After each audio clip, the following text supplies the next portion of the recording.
Welcome to the first episode of the Go CLI Essentials. Before everything, let's confirm if you have a Go installed.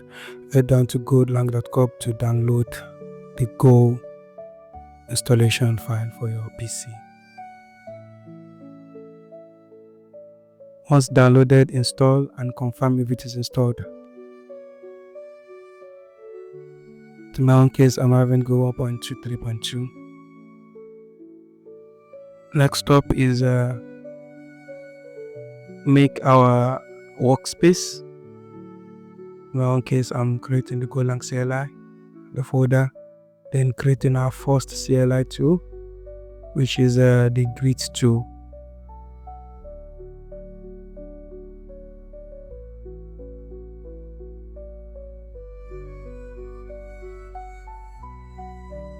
Okay, so at this point, you initiate your Golang project by go mode init to initialize a project. Yes.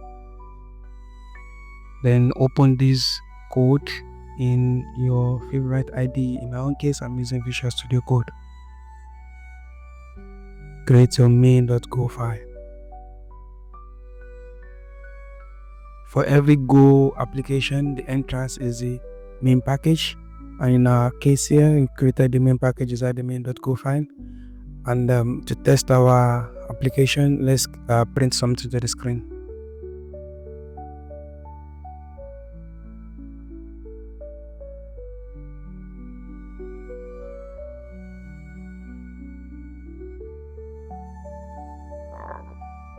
So we run our main.go file. That was successful. Alright, so let's make our first CLI. First, we need to create our name flag.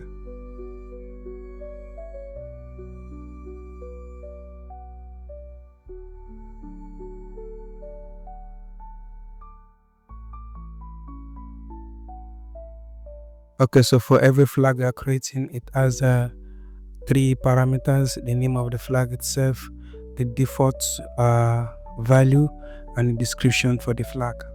So in the name flag we're having is a type of string, and the default is word. So when nothing is typed, we have the word that will be displayed.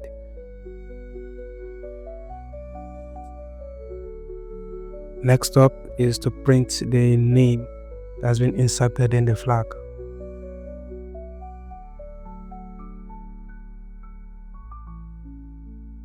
So I'm using a version of the print method inside the fmt package, and that is a printf, which can take variables according to how I format it. So let's run our Go file.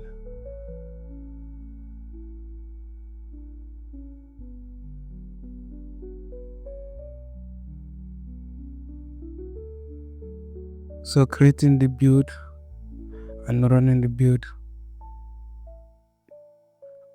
Looks like there's an issue.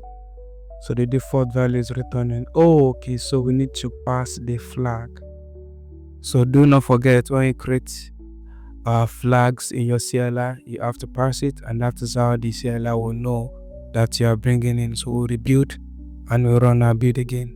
So now it's successful. Hello, Redwan. So the main is a format of how CLI looks like, and in the next episode we'll talk more on how flags work and how Go CLI works.